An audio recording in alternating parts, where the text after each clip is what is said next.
Okay, hello everyone. A very good morning to all of you. Okay, chaliye. Very good morning, beta.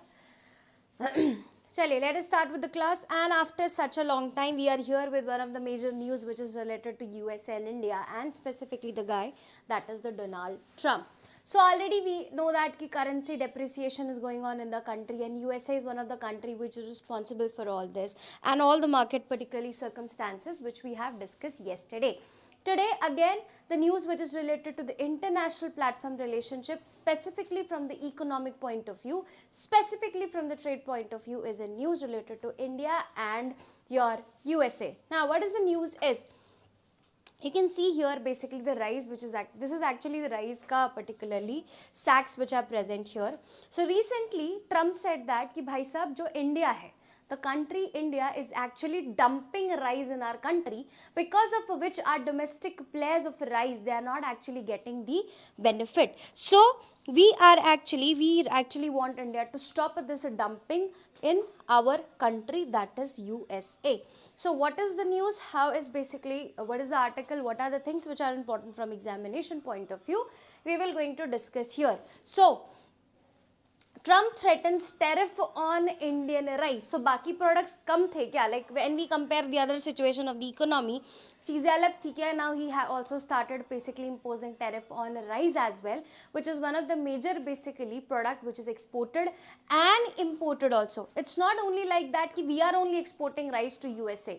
USA also exporting rice to us. So it's like a give and take relationship of rice. But USA says that ki you India as a country, the prices of rice which you are actually giving to us is actually, as compared to the international market, it's very high.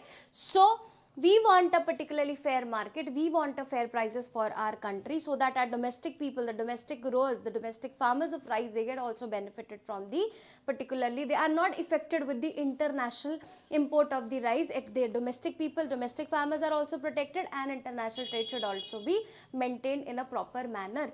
But the point here is that USA is blaming India कि you are actually dumping rice in our country, and now we want to impose tariff on rice as well. Both basmati and non-basmati is one of the, both the varieties of rice is highly consumed in USA. So that is the concern. Let us see what the news exactly says. So US is considering a new tariffs on India rise after American farmers accused India of dumping subsidized rice in the US market, lowering the domestic prices. ज़्यादातर dumping से related articles are always related to China, because China used to dump, China is dumping a lot of its products in USA, and time to time USA impose anti-dumping laws. Now you can see the same thing is happening with India as well. So let us see first of all what is the data which is showing ki, what is the data saying about the rice import export between two the countries, what is dumping, what is the criteria of a dumping, and what are the different aspects related to this. First of all, what is the data? Let us see some of the facts which is related to this. So USA makes up 3% of India total rice export. यानी कि India का 3% export is actually done by USA of rice, whereas India comprises more than 1/4 of the rice imported into the USA. यानी कि obviously our export is more than their export. So their export to India of rice is on an average 3%, but ours is like on an average more than 1/4 of the rice which we are exporting to USA. यानी USA is one of the largest market of India of rice. So this is the first fact which you will say. Then USA is not a major export destination for India, but yes, it is one of the major particularly destination. It's not one of the major source की जिस पे highly we are dependent on rice, मतलब on the exports of rice. But yes, it is one of the major player of rice for us. So destination for export for rice, and India rice exports to the USA constituted 26.1% of the later total rice imports in 2024. So as compared to import, our export to USA was on an average 26.1% in 2024. So just imagine once these tariffs will be going to be imposed, how much it will going to affect the Indian farmers, specifically the Indian rice farmers. So yes, the trade relationship which is deteriorating day by day between India and USA is one of the major concern. Despite we are not showing in the national news, despite we are not saying कि हमें तो कोई फर्क नहीं पड़ता, we are in a position, we have Russia, we have different countries, but the point here is that कि yes, a good number of people in our country, they are suffering. The people who are in these kind of business, they are suffering because of the tariff which has been imposed by USA, because they have a very good, particularly their product destination as USA. So day by day the deteriorating the relationship, the trade specific relationship with India and USA is now a serious concern, and government should look forward with some of the important steps or basically measures which can improve the relationship among between the both the relationship between the countries. So this is, you can say, the trade of rice, the flour. This is the status of 2018, 19, 19, 20, 21, 22, then 23, 24 and 25. So on an average you can see कि ज़्यादातर the trade is actually increasing only. This is the percentage. This line is of the percentage of the rice exports, and this is the value in the dollars. So you can see the particularly there is a rise in the system of the rice export. So आप just from by seeing the data you can imagine कि कितना ज़्यादा नुकसान, how much basically Indian farmers will going to face the losses after this tariff which has been recently, Trump has said that he will going to impose on the country. Now what is dumping? So dumping is a simple process. What is dumping? Normal, if you don't know, understand, if you don't know the meaning of a dumping, simply by just breaking this term as a dumping. Dumping is something like कि आपने, you have just dumped something, कूड़ा डाल दिया, some kind of a garbage or something, you just have dumped there. That is not actually at a very बहुत ही disrespectful तरीके से, you have dumped that. Same kind of a meaning is for international dumping as well. When you are dumping your products, ठीक है, in basically a foreign market as a price lower than your domestic market. यानी कि China also does the same earlier. क्या करता था कि let's say the value of this pen is 10 rupees in China. So they will going to dump this in USA in 8 rupees. So क्या होगा? Chinese product value will going to improve there, but the domestic market of this pen will going to be shattered. So that's why first China used to make habit of their products to the country, and then they actually raise the cost of the product. This is what actually in short dumping is. So what India is doing in USA, the let's say 1 kg of rice in India value 60 to 70 rupees, but they are dumping it in USA 1 kg of that rice in 50 or 65 rupees. This is an hypothetical example.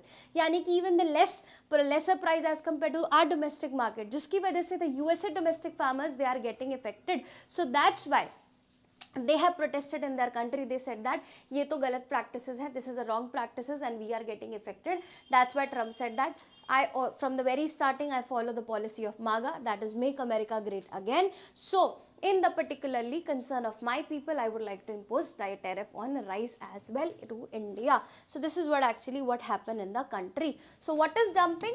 It occurs when a firm sells a product in a foreign market at a price lower than its domestic price or below its average cost of production, often to capture the market share. ठीक है? Now hope so you have understood with this.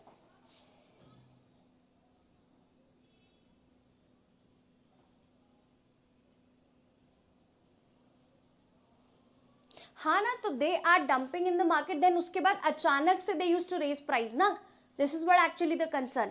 First you dump at a lower price, जिसकी वजह से domestic market you capture a lot number of, particularly you make people habitual to your products. Then अचानक से when you will going to rise the prices of that product, so people will still going to prefer, majority of the people they still prefer the same products which are actually exported by the Indian goods. So क्या होगा? The extra benefit which actually after rising the prices, which is actually which is also getting not your domestic market people, but all the extra after rising the prices of that product, the particularly benefit which the company which is getting is the particularly company which is exporting the rices in the country. So this is the concern. ठीक है. Some rice quality are sell at a very higher prices, some rice quality are dumped in the system. So we are talking about two particularly articles. So this is a mixture of two article. Aage I will going to discuss the further stuff also. There are two major concerns which is currently going on specifically with the rice in the market. Some of the products are selling at a very higher scale and some of the rice quality are dumped at a, matlab they are selling at a dumping price. Dumping price matlab lower than the market price, domestic market price, jiski wajah se they try to capture the market, and once market is captured they will going to ekdam rise the price of the product. Same the strategy of Reliance Jio which has happened in the country. First they what they did earlier, they actually make people use Jio in free, then suddenly the prices of Jio is one of the highest in the market, but people are still using Jio now. Why? Because we are habitual to that Jio. So that is the concept and that is the concern of USA and USA farmers. ठीक है बेटा? Yeah.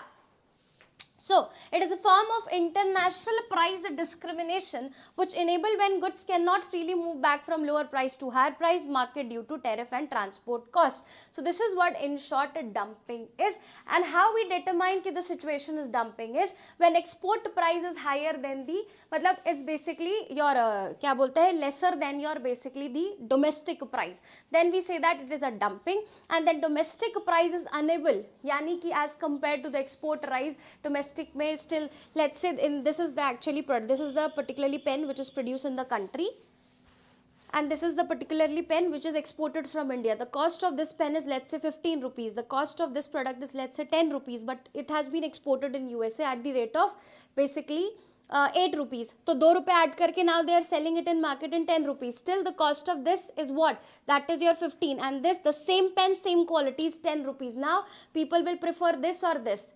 So people will going to prefer this, and once after some time people are habitual to this particularly product, they will say the cost of this product is 20 rupees. Now people will say yes, quality is there and it's a very good product. Now we are habitual to that, so we will going to buy this product at the rate of 20 also, and ye 15 rupees ke baad bhi very few number of people will going to purchase this product. So this is what in short your factors which determine this particularly dumping system in the country.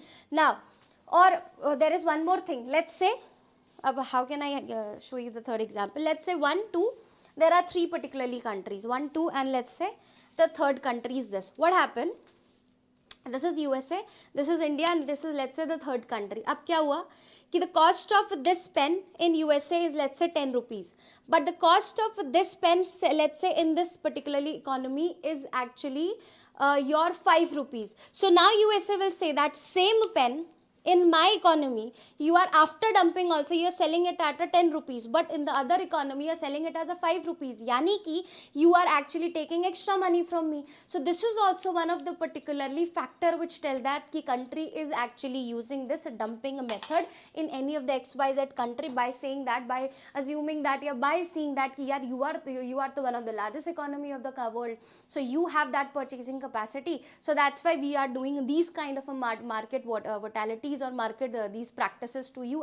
Like when I compare to the third country, the economy of that country is still low as compared to this. The purchasing power of this country is low. Still I need to trade with this country. The same product will be delivered at a lower cost, but you have a purchasing power capacity. That's why I'm selling you at this particularly price. So these are the factors which is also one of the responsible factors for this dumping wala factor in the country. Now, UPSC always asks some arda question. They don't ask exactly the particularly question from the news. They can ask you what are the dumping rules or anti-dumping rules of WTO. So let us see what WTO says about dumping. So when we talk about World Trade Organization, the organization which is created to look after the international trade and make sure that internationally competitive, fair competition is there, transparency is there, every individual is getting equal benefit and share of the market. This is what actually in short the work of World Trade Organization, that is WTO.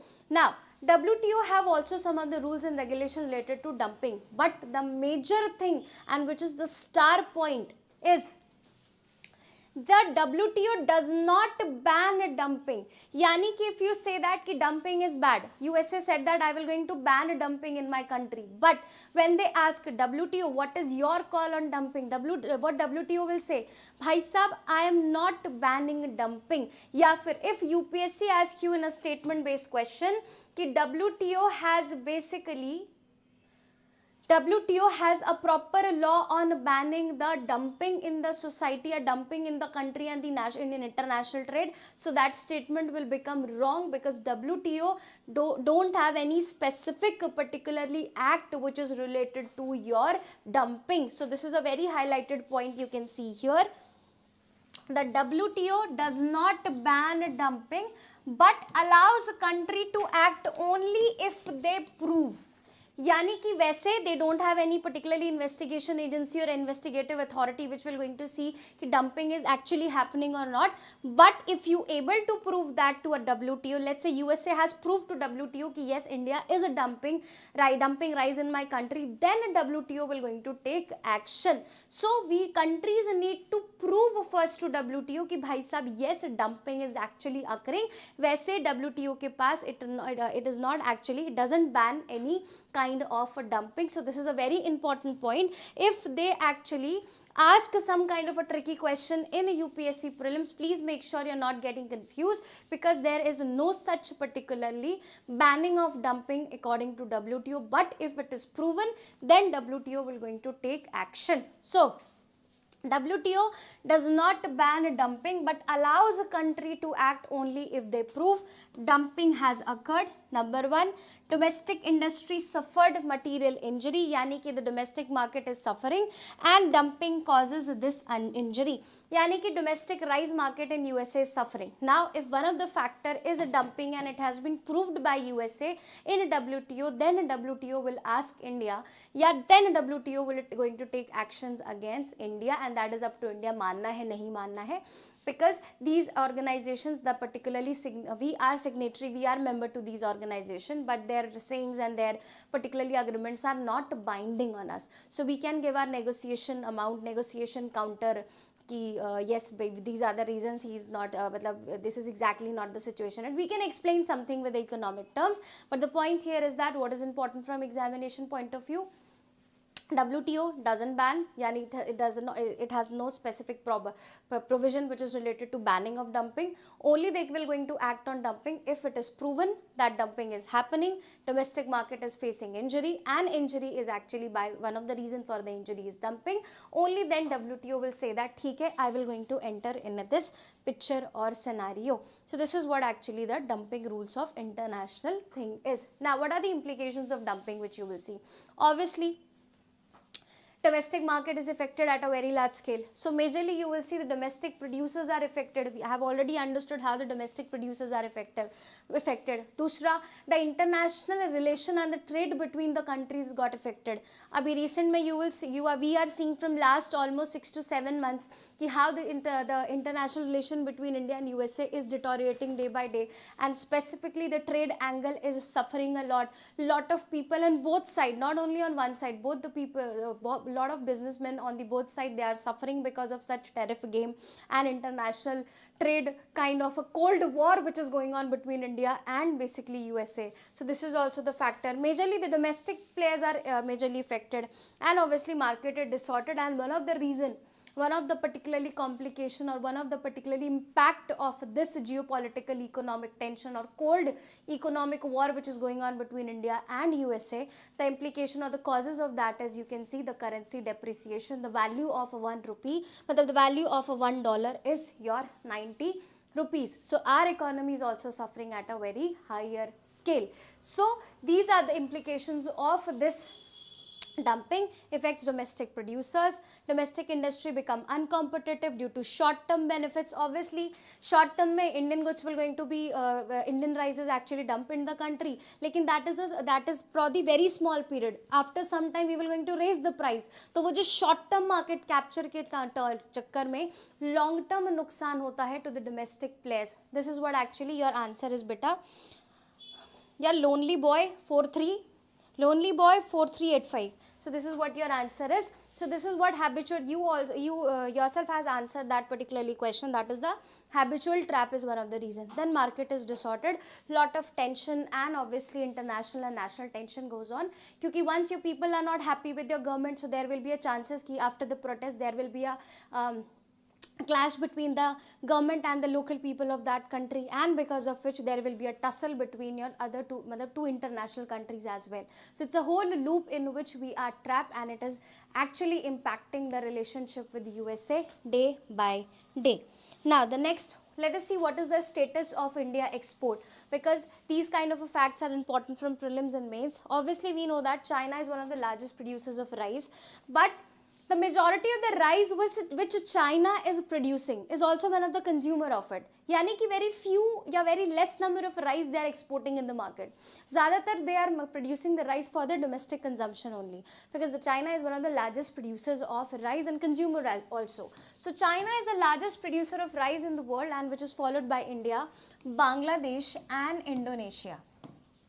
So these are the major players which you will see of basically rice in the world, and India along with China accounts for over half of the world rice population. यानी India and China, चाहे वो rail की बात हो, freight corridors की बात हो, चाहे वो एयरपोर्ट मतलब चाहे वो एविएशन की बात हो, like it's either it's matter of freight corridors, freight trains, मालगाड़ी, either we talk about aviation industry, either we talk about the rice in the product industry.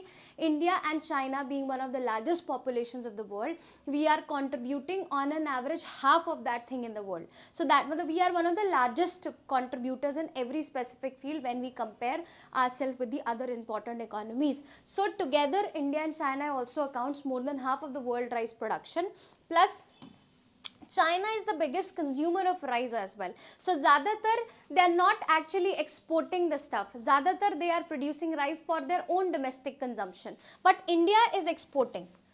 That's why India is the largest exporter of rice, that is 33% of the world total rice exported by India in 2023. So on an average our ratio and percentage of the worldwide export is 33 to 40% ka approximate. So this is the data. China is one of the largest, China is the largest producer of rice in the world, but not the major exporter. Major exporter is India. Why? Because China actually, the domestic consumption of China is more of the rice as compared to the export, but India mein domestic consumption is also there, but we are also the largest exporter of rice in the world. But one of the major concern is the other Southeast Asian country are one of our global rivalries. Now, who are the global rivalries of ours? Is your Thailand and Vietnam. Thailand, Vietnam, Bangladesh, Indonesia, these are also one of the country who are giving a throat cut competition to us in international market when it comes to the export of rice worldwide. In fact, Vietnam is also one of the India's largest competitor in international seafood trade as well. Why? Because Vietnamese shrimp and Vietnamese octopus, these are very famous in international market, and they are providing a very throat cut competition is going on between India and Vietnam. And when USA has imposed tariff on Indian fishery products also, then USA have started, or USA has increased the import of fishery goods from your Vietnam. And plus Vietnam is also one of the largest supplier of fishery goods in your UK, and we are also basically one of the largest suppliers of fishery goods to UK, and now there is a throat cut competition in that country as well. So Vietnam and your Thailand are one of the two Asian countries which are one of the major basically competitors of India in this international perspective of rice. So India export rice to on an average 179 countries and major basmati exports goes to your West Asia, जैसे कि Saudi Arab, Iraq, Iran, UAE are the bigger markets of India than USA. Non-basmati rice में biggest market of India is Africa, especially western part of continent. Now, if UPSC asks you in a statement based question कि basmati rice में India major basmati rice importer countries are African country and specifically West African country. So this statement is right or wrong? So this statement is wrong because Africa and West African countries are majorly one of the largest importers of India non-basmati rice. But in basmati rice, which of the countries are one of the major importers? That is Saudi Arab, Iran, Iraq, UAE are the one of the biggest market as compared to USA. So why? How you can link that? Because majority of these Southeast West Asian country, they prefer eating biryani. So biryani mein we need big, particularly these rice ka jo particularly we need big kya bolte hai, rice, basmati rice are needed in that. So that's why from that you can actually make sure ki acha haan, because this is the belt jahan pe they are eating biryani, and biryani ke liye we need some kind of big kind of a rice ke pieces. So that's why these are one of the major import destination ya export destination for India in basmati rice, and for non-basmati rice it is Africa and West African countries. So this is the point which you will see. So please make sure just mark them a star point, because such kind of a questions can be asked in UPSC as a statement based question, and you don't need to be get confused. Now, two East Asian countries, Thailand and Vietnam, are one of the global market for India. Yeah, they are one of the global competition for India. So this is what actually the news. So we have tried to cover the economic part also, international part also, and some other particularly facts also related to this, so that if any of the things asked in paper or any particularly circumstance, kisi bhi angles if they are asking you, at least we have a good number of content for that.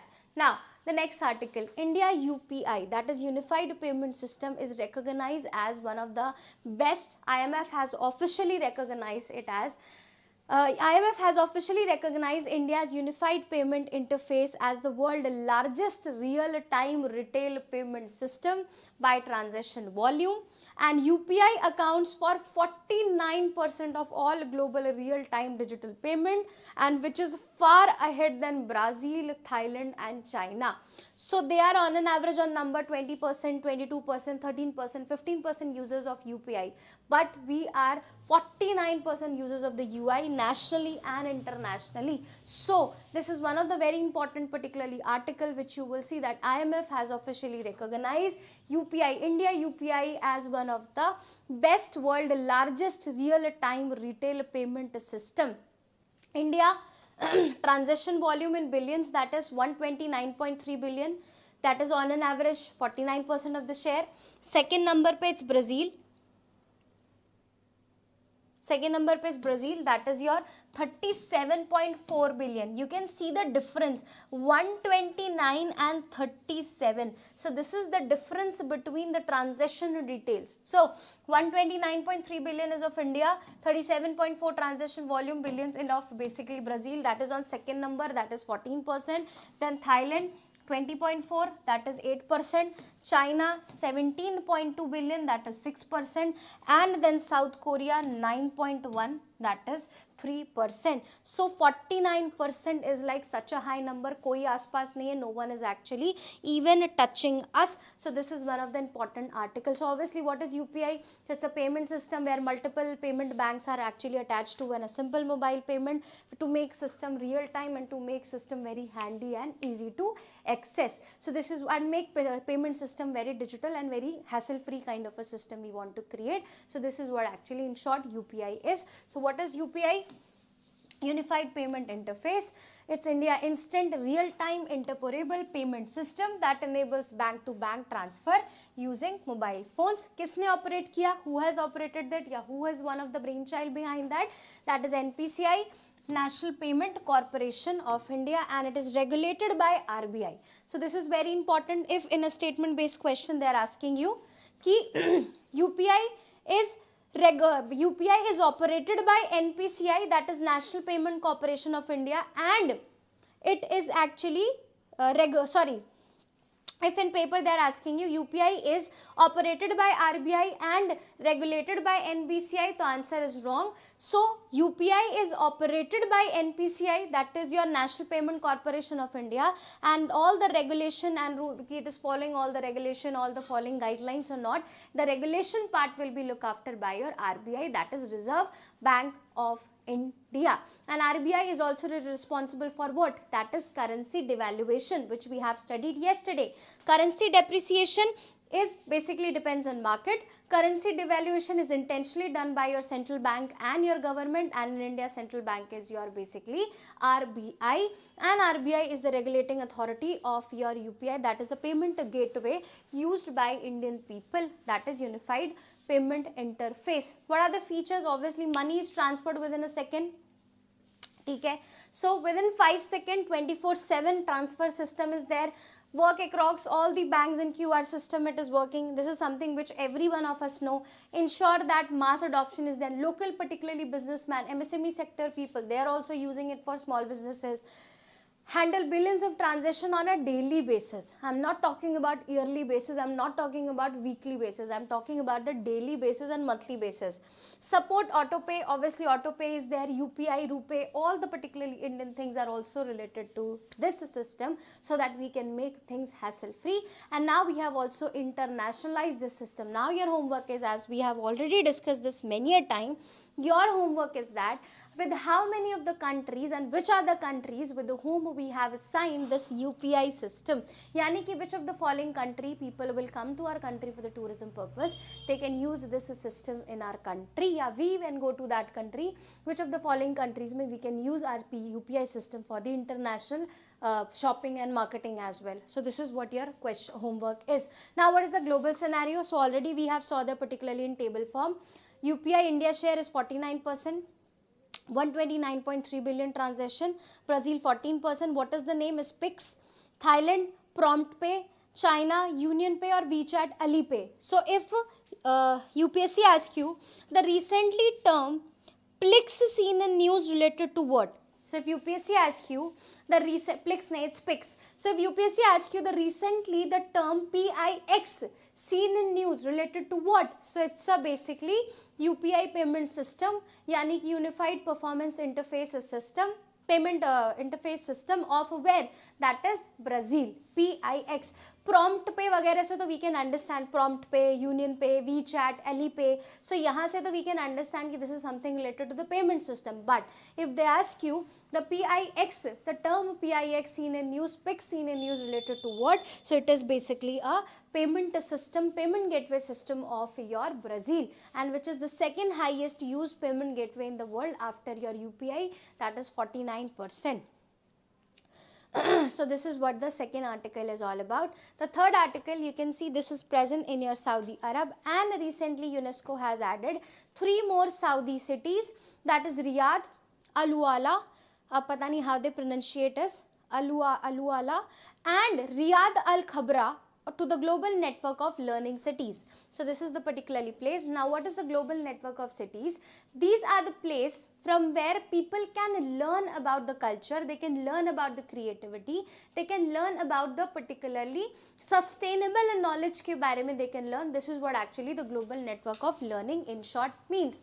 So global network of learning cities, matlab the cities are recognized by United Nations, the cities which are very informative, the cities which are proper capable for promoting lifelong all age lessons and inclusive, accessible and sustainable learning ecosystem. Yani ki the cities which are promoting education, the cities which are promoting creativity, the cities which are promoting a lifelong knowledge for the sustainable use, yani ki abhi bhi and future perspectives it can also be used. So it was established, this general network of learning cities of your UNESCO was established in 2013, and today 425 cities from 91 countries are now part of this, and more than 500 million people are associated with this global network of learning cities of UNESCO. And this is the Saudi Arabia. By adding these three cities, now Saudi Arabia has 8 cities in this UNESCO global network of learning cities, and India has 3 cities which is actually part of this global network of learning cities of UNESCO. So in future, if UPSC asks you which of the following cities of India is part of your global network of learning cities, so there are 3 cities. What are the 3 cities? That is your Warangal, Telangana, Thrissur, Kerala, and Nilambur, that is Kerala. So 2 cities from Kerala and 1 city is from Telangana, that is Warangal. So these are the 3 cities of India which is part of your GNLC, that is your Global Network of Learning Cities. Now, what are the features? So obviously by this system we make sure that a lot of people are learning about the science, they are learning about the digital system, they are learning about the literacy, they are getting knowledge about the skill development, they are prepared for current job and workforce pressure and for the future workforce and jobs as well and opportunities as well. They keep on learning and developing themselves, work on innovation and entrepreneurship, and a proper inclusivity should be there. This is what the key features of your Global Network of Learning Cities. 3 cities of particularly Saudi Arab has been added, that is Riyadh. You can see these are the particularly cities. Riyadh is here, Aluyula is here, Riyadh Al Khabra. 3 cities of the Saudi Arab, and currently it has 8 cities which is part of your UNESCO list, and this is Warangal, Thrissur and Nilambur. These are the 3 particularly cities from India, 2 from Kerala and basically 1 from your Telangana. Now, the next article. Recently, Prime Minister pays a tribute to the Sri Rajagopalachari on his birth anniversary. So, Sri Rajagopalachari becomes very important from examination point of view. If any of such personalities in news, they become important from examination point of view. Why? Because he was the only Governor General of India after independence. Because 1950 mein Constitution has properly adopted. It has been enacted from your 26th of January 1950 we celebrated as a Republic Day. Usse pehle we were following the British system. So he was the first governor of India after basically your independence, and he was also one of the person who was against adopting Hindi as the national language. He said that English should be adopted as a national language because everyone is not comfortable with Hindi because we are a different language country. So this is also one of the famous protests which was written, which was actually he started and which was one of the famous protests of his life. Now he was also very close to Gandhi. He is believed that he was one of the advisors or very intellectual person in the particularly list of Gandhi. So he was very close to Gandhiji as well. So these are the particularly things which is associated with him.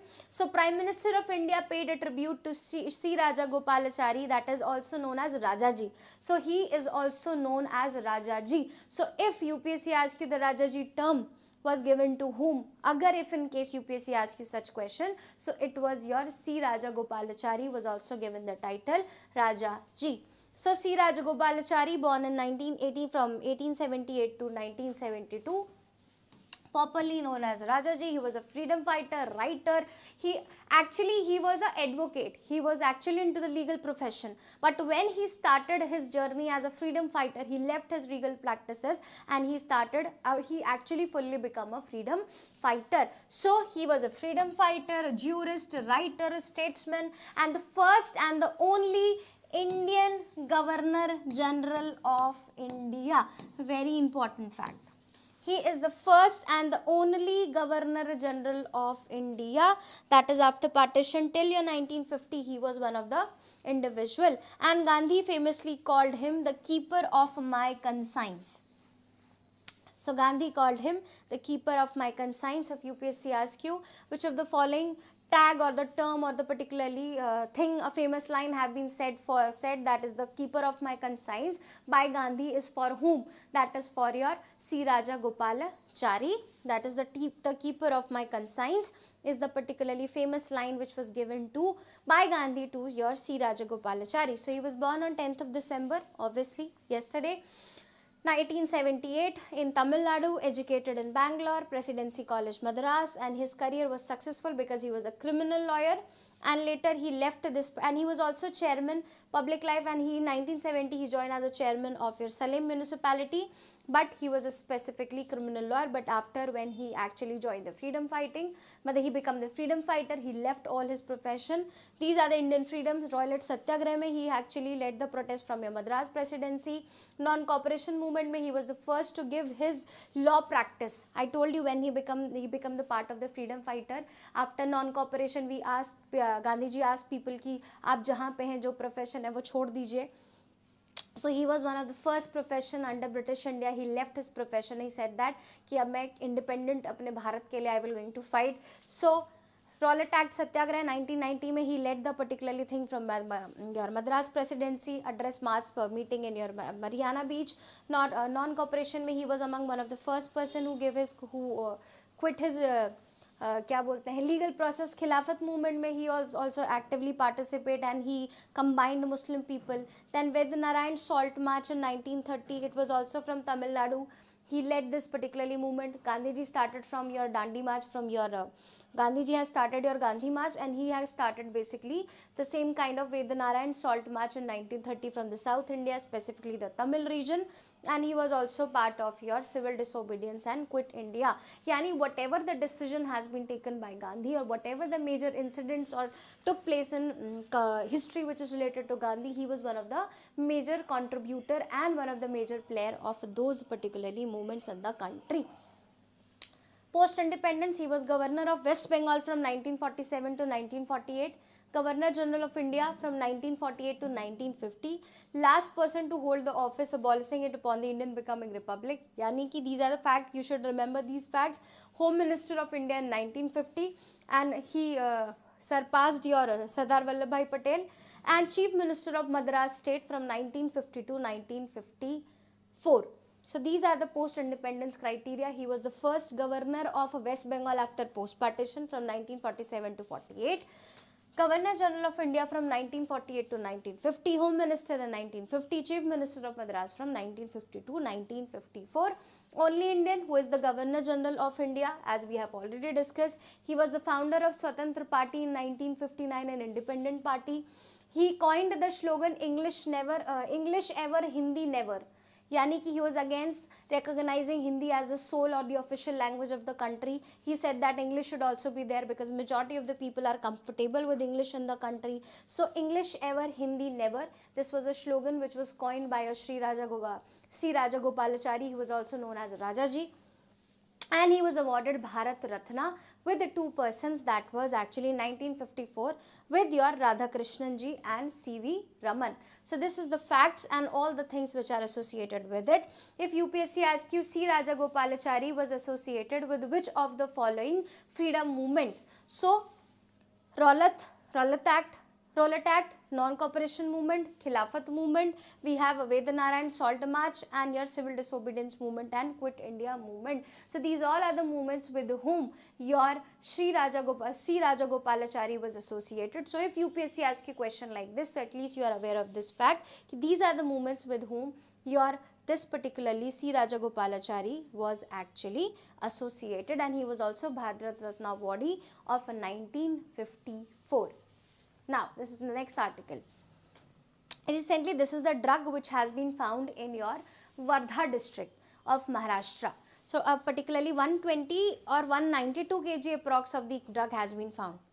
So, DRI has busted an illicit mephedrone manufacturing unit in Wardha, Maharashtra under Operation Hinterland Brew, seizing 128 kgs of synthetic drug worth 192 crore. So this is the particular thing. If UPSC asks you the Operation Hinterland Brew, the Operation Hinterland Brew recently seen in news related to what? So Hinterland Brew is an initiative which is actually related to the drugs in the country. So recently a Directorate General of Revenue Intelligence have found out that under the Operation Hinterland, a proper Hinterland Brew, that a proper drug producing network is going on in Wardha, Maharashtra, and they have seized 128 kgs of drug which is of worth 192 crore, and the name of the drug is your basically mephedrone. What mephedrone is the name of the drug, and it is one of the part of Nasha Bhukt Bharat Abhiyan. Obviously, we have studied in the live session only कि Kashi declaration was also done. Kashi declaration was done in basically obviously Banaras to actually work on the Nasha Mukt Bharat. So we are targeting that कि lot number of people to by spreading awareness and sending them into these kind of a Nasha Mukt cane. Lot of people in the country who are suffering from the addiction of drugs and different forms of drugs. Actually, we want to basically make them free and make them basically By the rehabilitation, we want to make them learn कि भैया this is not something good. So we are working on the Nasha Mukt Bharat because a good number of Indian people now they are consuming drug, and main concern is your 10 to 15 to 16 years of people, the kids, they are one of the highest consumers of drugs in the country. So that is our main concern. That's why Nasha Mukt Bharat. So if UPSC asks you, Kashi declaration is related to, it is related to the anti-drug campaign or to Nasha Mukt Bharat. So the initiative of DRI, that is the Directorate of Revenue Intelligence, it is also the Operation Hinterland Brew, is also related to your how we can curb the problem of basically drugs in our country. Now, what is this mephedrone? Mephedrone is basically also known as 4-methylomethacathinone. So 4-MMC or 4-methylolephodrone is a synthetic drug which is belonging to a family that is known as amphetamine and cathinone family. So वैसे तो this is a kind of some technical knowledge, very high kind of advanced knowledge, but if in case UPSC asks you the 4-MMC, the terms seen in news are related to anything which is related to your, let's say, mephedrone, if they ask you in a statement based question, at least you should be aware of the technical part of that. So mephedrone, also known as 4-mephedrone is also known as 4-methylmethcathinone, that is basically 4-MMC or 4-methylodophodrone.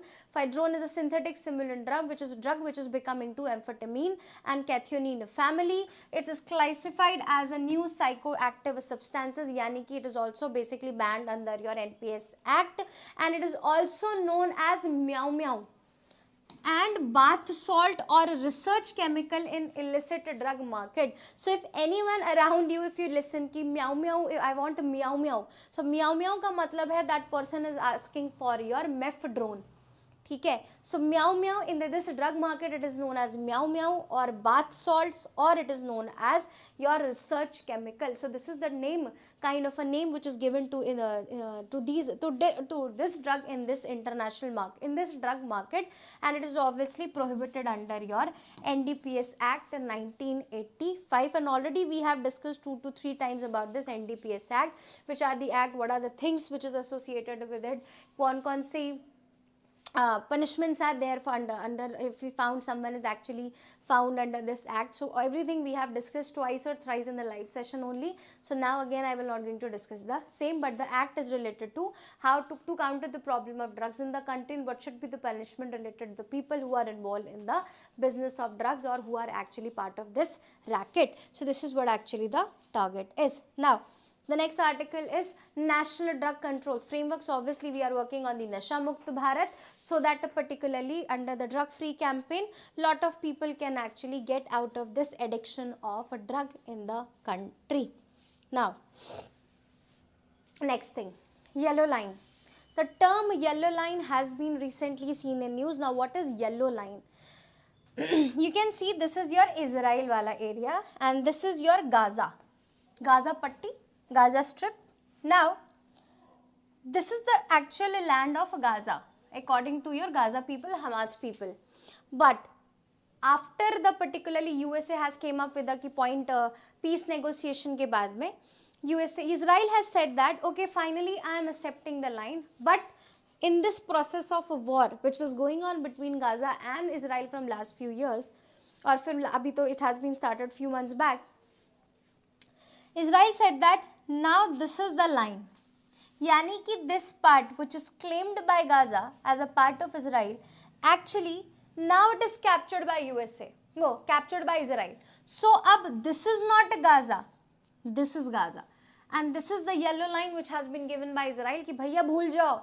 I have captured your particularly territory because you and I was a continuous in a war and we were in a particularly process of capturing the land, and I have already captured a good number of your land. Ab no and nothing, and matlab not a particularly prior ceasefire agreement will going to be followed.